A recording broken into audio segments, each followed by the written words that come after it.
ನಮಸ್ಕಾರ ವೀಕ್ಷಕರೇ. ಪಶ್ಚಿಮ ಬಂಗಾಳದಲ್ಲಿ ಸಿಎಂ ಸುವೇಂದು ತಮ್ಮ ಆಡಳಿತಾತ್ಮಕ ಪವರ್ ತೋರಿಸೋದಕ್ಕೆ ಮುಂದಾಗ್ತಾ ಇದ್ದಾರೆ. ಬಂಗಾಳ ಅಂದ್ರೆ ಗಲಭೆ, ಹಿಂಸಾಚಾರ, ದೌರ್ಜನ್ಯ ಅನ್ನೋ ವಾತಾವರಣವನ್ನ ಕಾನೂನಾತ್ಮಕವಾಗಿ ತೆಗೆದುಹಾಕುವ ಪ್ರಯತ್ನಗಳು ಮುಂದುವರೆದಿವೆ. ಈಗ 2 ಪವರ್ಫುಲ್ ಬಿಲ್ಗಳ ಜೊತೆಗೆ ಒಂದಷ್ಟು ಕಠಿಣ ನಿಯಮಗಳು ಕೂಡ ಜಾರಿಯಾಗಿದೆ. ಇದು ಒಂದು ಕಡೆ ಜನರ ಹಕ್ಕುಗಳ ಉಲ್ಲಂಘನೆಯೂ ಆಗದಂತೆ, ಇನ್ನೊಂದು ಕಡೆ ಸಮಾಜಕ್ಕೆ ಇದರಿಂದ ಆಗೋ ಅನಾಹುತಗಳನ್ನ ತಪ್ಪಿಸೋ ಕೆಲಸ ಕೂಡ ಆಗ್ತಾ ಇದೆ. ಆದ್ರೆ ಈ ಹೊತ್ತಿಗಾಗಲೇ ಸುವೇಂದು ಸರ್ಕಾರಕ್ಕೆ ಒಂದು ದೊಡ್ಡ ಅಗ್ನಿ ಪರೀಕ್ಷೆ ಎದುರಾಗಿದೆ.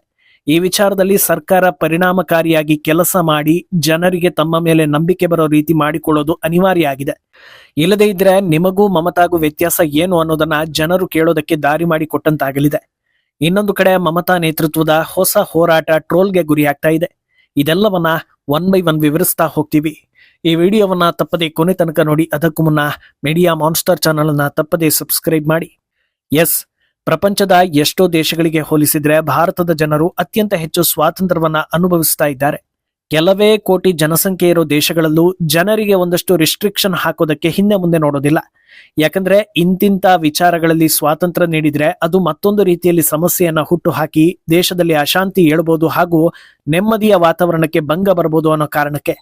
ಆದ್ರೆ 140 ಕೋಟಿ ಜನಸಂಖ್ಯೆ ಇರೋ ಭಾರತದಲ್ಲಿ ಅಭಿವ್ಯಕ್ತಿ ಸ್ವಾತಂತ್ರ್ಯ ಸೇರಿದಂತೆ ವೈಯಕ್ತಿಕ ಸ್ವಾತಂತ್ರ್ಯಗಳಿಗೆ ಧಕ್ಕೆ ಆಗದಂತೆ ಅವಕಾಶವನ್ನ ಕಲ್ಪಿಸಿಕೊಡಲಾಗಿದೆ. ಯಾವ ಲೆವೆಲ್ಗೆ ಅಂದ್ರೆ, ಕ್ರಿಮಿನಲ್ ಪ್ಲಾನ್ ಮಾಡಿ 100 ಅಮಾಯಕರ ಹತ್ಯೆಗೆ ಕಾರಣವಾದ ಕೈದಿಯನ್ನ ಪೊಲೀಸರು ಸ್ವಲ್ಪ ರೂಢ್ ಆಗಿ ನಡೆಸಿಕೊಂಡ್ರು.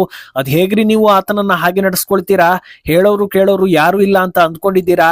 ಆ ಕೈದಿಗೆ ಏನಾದ್ರೂ ಹೆಚ್ಚು ಕಡಿಮೆ ಆಯ್ತು ಅಂದ್ರೆ ಅವರ ಪೋಷಕರಿಗೆ ನೋವಾಗೋದಿಲ್ವಾ ಅಂತ ಕೇಳುವ ಮಟ್ಟಕ್ಕೆ ಜನರು ಭಾರತದಲ್ಲಿದ್ದಾರೆ. ಆದ್ರೆ ಇದಕ್ಕೆಲ್ಲ ಕಡಿವಾಣ ಹಾಕಬೇಕು ಅಂದ್ರೆ ಅದನ್ನ ಬಹಳ ಎಚ್ಚರಿಕೆಯಿಂದ ಸೂಕ್ಷ್ಮವಾಗಿ ಕಾನೂನಾತ್ಮಕವಾಗಿ ಮಾಡಿದರೆ ಮಾತ್ರ ಸಾಧ್ಯ. ಈಗ ಅಂತ ಕೆಲಸಗಳು ಬಂಗಾಳದಲ್ಲಿ ಆಗ್ತಾ ಇದೆ. ಕಾನೂನು ಸುವ್ಯವಸ್ಥೆ ಬಿಗಿಗೊಳಿಸುವ ಹಿನ್ನೆಲೆ ಬಂಗಾಳದಲ್ಲಿ 2 ಹೊಸ ಬಿಲ್ ಅನ್ನ ಜಾರಿ ಮಾಡಲಾಗಿದೆ. ಅದರಲ್ಲಿರೋ ಅಂಶಗಳು ಇಡೀ ಭಾರತದ ಕಣ್ಣರಳಿಸ್ತಾ ಇವೆ. ಮೊದಲನೆಯದಾಗಿ, ಹೋರಾಟ ಪ್ರತಿಭಟನೆ ಹೆಸರಲ್ಲಿ ಯಾರಾದ್ರೂ ಸಾರ್ವಜನಿಕ ಆಸ್ತಿ ಪಾಸ್ತಿ ಅಥವಾ ಯಾರದಾದ್ರೂ ಖಾಸಗಿ ಆಸ್ತಿ ಪಾಸ್ತಿಯನ್ನ ಹಾಳು ಮಾಡೋ ಕೆಲಸ ಮಾಡಿದ್ರೆ ಜೈಲಿಗೆ ಹೋಗೋದು ಗ್ಯಾರಂಟಿ.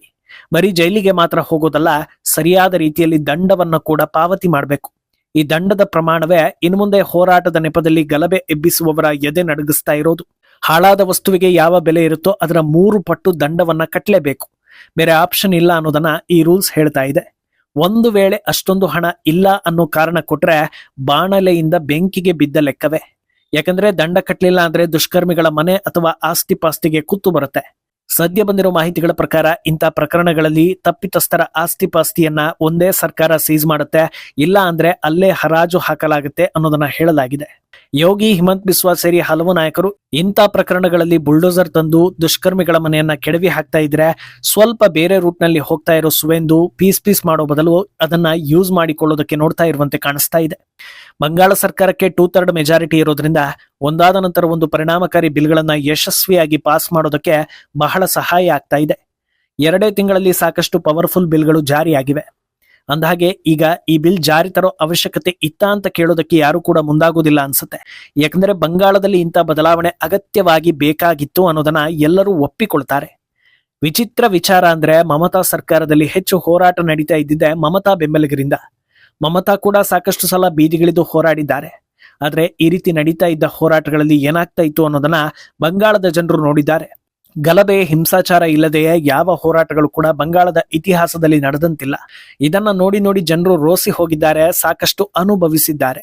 ಇದನ್ನ ಕಂಟ್ರೋಲ್ ಮಾಡೋದನ್ನ ಬಿಟ್ಟು ಹೋರಾಟ ನಮ್ಮ ಹಕ್ಕು, ಪ್ರಶ್ನೆ ಕೇಳೋದೇ ತಪ್ಪ ಅನ್ನೋ ಆಂಗಲ್ ನಲ್ಲಿ ಕಾನೂನಿನ ಕುಣಿಕೆಯಿಂದ ತಪ್ಪಿಸಿಕೊಳ್ಳೋ ಕೆಲಸ ಕೂಡ ಆಗ್ತಾ ಇತ್ತು. ಆದ್ರೆ ಈಗ ಅದಕ್ಕೆ ಕಾನೂನಿನ ಮೂಲಕವೇ ಕಡಿವಾಣ ಹಾಕುವ ಸಲುವಾಗಿ ಪವರ್ಫುಲ್ ಬಿಲ್ಗಳು ಜಾರಿಯಾಗಿವೆ. ಇದರ ಜೊತೆಗೆ ಇನ್ನೊಂದಷ್ಟು ಅರ್ಥಪೂರ್ಣ ನಿಯಮಗಳನ್ನ ಕೂಡ ಸರ್ಕಾರ ಜಾರಿ ಮಾಡಿದೆ ಅನ್ನೋ ಸುದ್ದಿಗಳು ಬರ್ತಾ ಇದೆ. ಅದು ಸರ್ಕಾರಿ ಯೋಜನೆಗಳು ಯಾರಿಗೆಲ್ಲ ಅನ್ವಯ ಆಗೋದಿಲ್ಲ ಅನ್ನೋದನ್ನ ವಿವರಿಸಲಾಗಿದೆ. ಯಾರು 2ಕ್ಕಿಂತ ಹೆಚ್ಚು ವಿವಾಹ ಆಗಿರ್ತಾರೋ ಅವರಿಗೆ ಸರ್ಕಾರಿ ಯೋಜನೆಗಳು ಸಿಗೋದಿಲ್ಲ. ಪುಟ್ಟ ಮಕ್ಕಳಿಗಾಗಿ ಇರೋ ಪೋಲಿಯೋ ಸೇರಿದಂತೆ ಹಲವು ಕಡ್ಡಾಯ ಲಸಿಕೆಗಳನ್ನ ಯಾವ ಪೋಷಕರು ಹಾಕಿಸೋದಿಲ್ವೋ ಅವರಿಗೂ ಕೂಡ ಈ ಯೋಜನೆಗಳು ಸಿಗೋದಿಲ್ಲ ಅಂತ ಘೋಷಣೆ ಮಾಡಲಾಗಿದೆ. ಇದು ಅತ್ಯಂತ ವಿನೂತನ ಪ್ರಯತ್ನ ಅಂತ ಅನಿಸ್ಕೊಳ್ತಾ ಇದೆ. ಯಾಕಂದ್ರೆ ಎಷ್ಟೋ ಜನರು ಮಕ್ಕಳನ್ನ ಆರಂಭದಿಂದಲೇ ನೆಗ್ಲೆಕ್ಟ್ ಮಾಡಿ ನಂತರ ತಮ್ಮದಲ್ಲದ ತಪ್ಪಿಗೆ ಮಕ್ಕಳು ಜೀವನ ಪರ್ಯಂತ ಅನುಭವಿಸೋ ಹಾಗೆ ಮಾಡಿಬಿಡ್ತಾರೆ. ಆದ್ರೆ ಈಗ ಅಗತ್ಯ ವಸ್ತುಗಳ ಮೇಲೆ ರಿಸ್ಟ್ರಿಕ್ಷನ್ಸ್ ಹಾಕೋದ್ರಿಂದ ಈ ಭಯದಿಂದಲಾದರೂ ಪೋಷಕರು ತಮ್ಮ ಮಕ್ಕಳ ಮೇಲೆ ಗಮನ ಹರಿಸಲಿ ಅನ್ನೋ ಸದುದ್ದೇಶವನ್ನ ಇಟ್ಕೊಂಡು ಕೆಲಸ ಮಾಡ್ತಾ ಇರುವಂತೆ ಕಾಣಿಸ್ತಾ ಇದೆ. ಮತ್ತೊಂದು ಇಂಟ್ರೆಸ್ಟಿಂಗ್ ರೂಲ್ಸ್ ಅಂದ್ರೆ ಯಾವ ಕುಟುಂಬ ತಮ್ಮ ಮಕ್ಕಳನ್ನ ಧಾರ್ಮಿಕ ಸಂಸ್ಥೆಗಳಿಗೆ ಶಿಕ್ಷಣಕ್ಕೆ ಕಳಿಸಲಿದೆಯೋ ಅವರಿಗೂ ಕೂಡ ಈ ಸರ್ಕಾರಿ ಯೋಜನೆಗಳು ಹಾಗೂ ಫ್ರೀ ಬಿಗಳು ಸಿಗೋದಿಲ್ಲ ಅಂತ ಹೇಳಲಾಗಿದೆ. ಈ 3 ನಿಯಮಗಳ ಬಗ್ಗೆ ಸಾಕಷ್ಟು ಪ್ರಶ್ನೆಗಳು ಕೂಡ ಬರ್ತಾ ಇದೆ. ವ್ಯಾಕ್ಸಿನ್ ವಿಚಾರದಲ್ಲಿ ನೋಡಿದ್ರೆ ಸದ್ಯ ಭಾರತದಲ್ಲಿ ಮಕ್ಕಳಿಗೆ ಕಡ್ಡಾಯ ಲಸಿಕೆ ಅಂತ ಯಾವುದೂ ಇಲ್ಲ ಅನ್ನೋದನ್ನ ಕೆಲವರು ಹೇಳ್ತಾ ಇದ್ರೆ, ಇನ್ನು ಕೆಲವರು ಸರ್ಕಾರಿ ಯೋಜನೆಗಳನ್ನ ಈ ರೀತಿ ರಿಸ್ಟ್ರಿಕ್ಟ್ ಮಾಡೋದಕ್ಕೆ ಆಗೋದಿಲ್ಲ, ಅದು ಪ್ರತಿಯೊಬ್ಬರ ಹಕ್ಕು ಅಂತಲೂ ಹೇಳ್ತಾ ಇದ್ದಾರೆ. ಇನ್ನು ಧಾರ್ಮಿಕ ಸಂಸ್ಥೆ ವಿಚಾರಕ್ಕೆ ಬಂದ್ರೆ, ಹಾಗಿದ್ರೆ ಗುರುಕುಲಕ್ಕೆ ಮಕ್ಕಳನ್ನ ಕಳಿಸಿದ್ರು ಇದೇ ನಿಯಮ ಅಪ್ಲೈ ಆಗುತ್ತಾ ಅನ್ನೋ ಪ್ರಶ್ನೆಯನ್ನ ಮಾಡ್ತಾ ಇದ್ದಾರೆ. ಈ ವಿಚಾರಗಳ ಬಗ್ಗೆ ಸರ್ಕಾರದಿಂದ ಕ್ಲಾರಿಟಿ ಸಿಗಬೇಕಿದೆ. ಅಂದಹಾಗೆ ಈ 3 ನಿಯಮಗಳ ಬಗ್ಗೆ ಸೋಷಿಯಲ್ ಮೀಡಿಯಾದಲ್ಲಿ ಸಿಕ್ಕಾಪಟ್ಟೆ ಪೋಸ್ಟ್ಗಳು ಬರ್ತಾ ಇದೆ, ಆದ್ರೆ ಬೇರೆ ಬೇರೆ ಮಾಧ್ಯಮಗಳಲ್ಲಿ ಈ ಬಗ್ಗೆ ಹೆಚ್ಚಿನ ಮಾಹಿತಿಗಳು ಸಿಕ್ಕಿಲ್ಲ. ಅದರಿಂದ ಇದರ ಸತ್ಯಾಸತ್ಯತೆ ಬಗ್ಗೆ ಮುಂದಿನ ಸಂಚಿಕೆಗಳಲ್ಲಿ ಕ್ಲಾರಿಟಿ ಕೊಡ್ತೀವಿ. ಆದ್ರೆ ಒಂದು ವೇಳೆ ಈ ನಿಯಮ ಜಾರಿ ನಿಜವೇ ಆಗಿದ್ರೆ ಇದು ಮೆಚ್ಚುಗೆ ಗಳಿಸೋದ್ರಲ್ಲಿ ಅನುಮಾನವೇ ಇಲ್ಲ ಅಂತ ಅನ್ನಿಸ್ಕೊಳ್ತಾ ಇದೆ. ಇನ್ನು ಈ ಹೊತ್ತಲ್ಲಿ ಒಂದು ದೊಡ್ಡ ಅಗ್ನಿ ಪರೀಕ್ಷೆ ಕೂಡ ಸುವೇಂದು ಸರ್ಕಾರಕ್ಕೆ ಎದುರಾಗಿದೆ ಅನ್ನೋದನ್ನ ಹೇಳಿದ್ವಿ. ಅದು ಬರಾಯಿಪುರದಲ್ಲಿ ನಡೆದಿರೋ 11 ವರ್ಷದ ಬಾಲಕಿ ಮೇಲಿನ ಅತ್ಯಾಚಾರ ಹಾಗೂ ಕಗ್ಗೊಲೆ. ಕೋಲ್ಕತ್ತಾದಿಂದ 30 ಕಿಲೋಮೀಟರ್ ದೂರದಲ್ಲಿರೋ ಸ್ಥಳದಲ್ಲಿ ಈ ಪೈಶಾಚಿಕ ಕೃತ್ಯ ನಡೆದಿದೆ. ಇದು ಬಂಗಾಳದಲ್ಲಿ ಕಾನೂನು ಸುವ್ಯವಸ್ಥೆಯನ್ನ ಮತ್ತೊಮ್ಮೆ ಪ್ರಶ್ನೆ ಮಾಡುವಂತೆ ಆಗಿದೆ. ದೇಶದಾದ್ಯಂತ ಇದು ದೊಡ್ಡ ಮಟ್ಟದಲ್ಲಿ ಸದ್ದು ಮಾಡ್ತಾ ಇದ್ದು, ಬಾಲಕಿ ಕುಟುಂಬಕ್ಕೆ ನ್ಯಾಯ ಕೊಡಿಸುವ ಒತ್ತಡ ಸುವೇಂದು ಸರ್ಕಾರದ ಮೇಲಿದೆ. ಈ ಪ್ರಕರಣದ ಬೆನ್ನಲ್ಲೇ ಇದಕ್ಕೆ ಅಂಟಿಕೊಂಡಂತೆ ಸಾಮೂಹಿಕ ಹಲ್ಲೆ ಹಿಂಸಾಚಾರ ಪ್ರಕರಣ ಕೂಡ ಬೆಳಕಿಗೆ ಬಂದಿದೆ. ತಕ್ಷಣವೇ ಈ ಪ್ರಕರಣ ಸಂಬಂಧ 3ರನ್ನ ಅರೆಸ್ಟ್ ಮಾಡಲಾಗಿದೆ.